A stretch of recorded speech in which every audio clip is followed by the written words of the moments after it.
बिस्मिल्लाहिर्रहमानिर्रहीम। अस्सलाम वालेकुम नाज़रीन, मैं हूं सफदर हुसैन। आप देख रहे हैं मेरा यूट्यूब चैनल।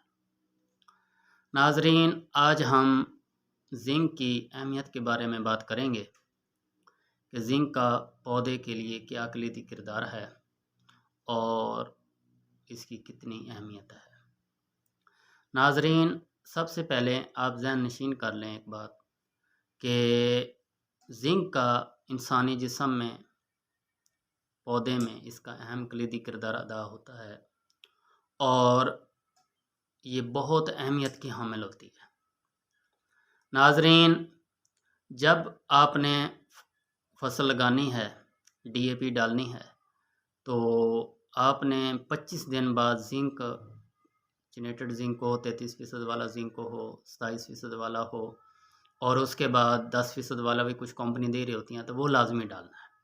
तो हम भी अपने किसान भाइयों को जब फास्फोरस डलवा रहे होते हैं, मुख्तलिफ यानी डीएपी वो डालते हैं, और एफएमसी का स्ट्रक्चर है, और उसके बाद बीओपी अग्रीनोफास यानी तहफ़्फ़ुज़ ग्रुप की, और ओरिगा की मैराथन, जब हम जो चीज़ भी हम डलवाते हैं वो इसलिए डलवाते हैं कि इसमें जड़ों का जाल बने, जड़ें ज़्यादा फैलें।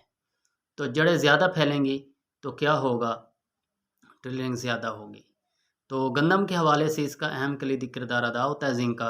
तो जब आपने डीएपी डाल लेनी है तो 25 दिन बाद आपने जिंक आपने अपनी फसल में फ्लड करनी है, चाहे लिक्विड फॉर्म में हो चाहे वो दानेदार फॉर्म में हो।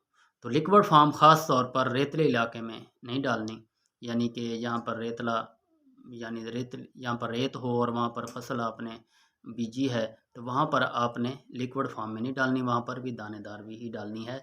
लेकिन 25 दिन बाद आपने जिंक उसमें फ्लड करनी है। नाजरीन, जब आपने फास्फोरस यानी कि डीएपी और जिंक साथ साथ डाल दी, इकट्ठी डाल दी, तो इसका क्या होगा कि जिंक उसको जकड़ लेगी, ना ही डीएपी लगेगी पौधे को और ना ही वो जो जिंक है ना वो लगेगी। तो नाजरीन, इसलिए कि जिंक का इसमें अहम किरदार अदा होता है। वो जड़ों में हार्मोन्स बना रही होती है, और जब जड़ों में हार्मोन्स बनता है तो बहुत ज़्यादा जड़ें बन जाती हैं, उसका जाल बन जाता है। तो माहिरीन का कहना है कि 3 जड़ों से एक टिलर बनता है। तो इसलिए गंदम में इसका अहम किरदार इसलिए है कि जितने टिलरिंग होगी उतना इजाफ उसमें क्या होगा, सीटों में इजाफा होगा। तो साफ ज़ाहिर है जब सीटों में इजाफा होगा तो उतनी ही उसकी एवरेज बढ़ेगी। तो नाजरीन, पौधे में दूसरा जो काम होता है वो एक्जन का होता है। तो वो एक्जन क्या काम करता है, एक्जन क्या करता है, पत्ता साजी करता है, पत्ते ज़्यादा बनाता है, उसमें क्लोरोफिल की तेज़ तरसील करता है। तेज़ी से वो तरसील होती है तो खुराक बहुत ज़्यादा बनती है। जितने पत्ते होंगे, जितने चौड़े होंगे, तो उतने उसकी में खुराक ज़्यादा बनेंगी, और जितनी खुराक ज़्यादा बनेगी उतनी ही पौधे को ज़्यादा लगेगी। और जब पौधे को ज़्यादा लगेगी तो पौधे की वेजिटेटिव बढ़ेगी। जब वेजिटेटिव बढ़ेगी तो उसमें क्या होगा, फल ज़्यादा लगेगा, यानी कि उसमें सिट्टे ज़्यादा लगेंगे, दाना जानदार होगा, मरेगा नहीं, यानी कमज़ोर नहीं होगा। तो वो क्या होगा, इसका जिंक का अहम किरदार है। वो पहले क्या करती है कि उसमें वो जड़ों में जाल बनाती है, हार्मोन्स बनते हैं। जब हार्मोन्स बनते हैं ज़्यादा, तो जितनी जड़ें फैलती हैं उतनी वो खुराक लेती हैं, और सारी पौधे को ही लग जाती है। ऊपर से एक्जन होता है, तो एक्जन की जो होती है तरसील वो बेहतर हो जाती है जिंक से।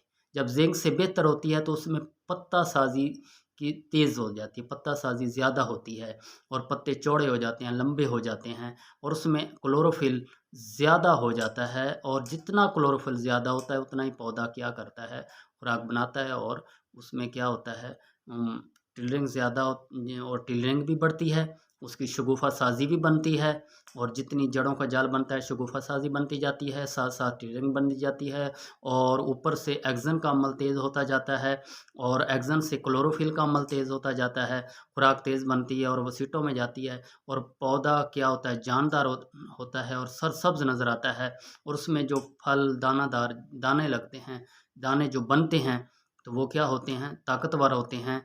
और उसका क्या होता है, आपको साफ ज़ाहिर है कि जब दाने ज़्यादा होंगे, भारे भारे होंगे, वज़नी बनेंगे, उसका वज़न बढ़ेगा, तो इनकम ज़्यादा होगी, और इनकम ज़्यादा होगी तो मुनाफ़ा ज़्यादा आएगा, और न मुनाफ़ा ज़्यादा आएगा तो हमारे जो एक्सपेंस हैं वो क्या होंगे, हमारे पूरे हो जाएंगे। नाजरीन, इसलिए ज़िंक का अहम कलीदी किरदार है। इसलिए ज़िंक आप हर फसल में डालें, चाहे वो मक्की हो, चाहे वो कमांद हो, चाहे वो आपकी गंदम हो, चाहे वो सब्ज़ियात हों, उसमें ज़िंक लाज़मी डालें।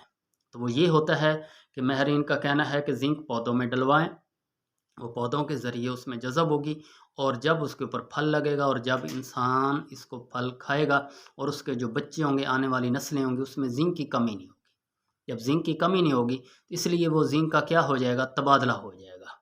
डायरेक्ट तो ज़िंक हम इस्तेमाल नहीं कर सकते क्योंकि ज़हर होता है, इसलिए पौधों में जाएगा और पौधों में क्लोरोफिल से उसकी जो ज़हरीली मवाद हैं वो ख़त्म हो जाता है और उसकी जो ताकत होती है वो बन जाती है। इंसानी जिस्म के लिए आयरन ज़रूरी है और पौधे के लिए ऑक्सीजन ज़रूरी है, तो ये इसलिए इसका अमल तेज़ होता है।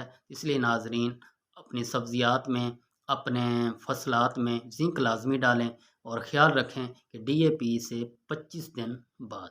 तो इसका अहम कलीदी किरदार है। बस।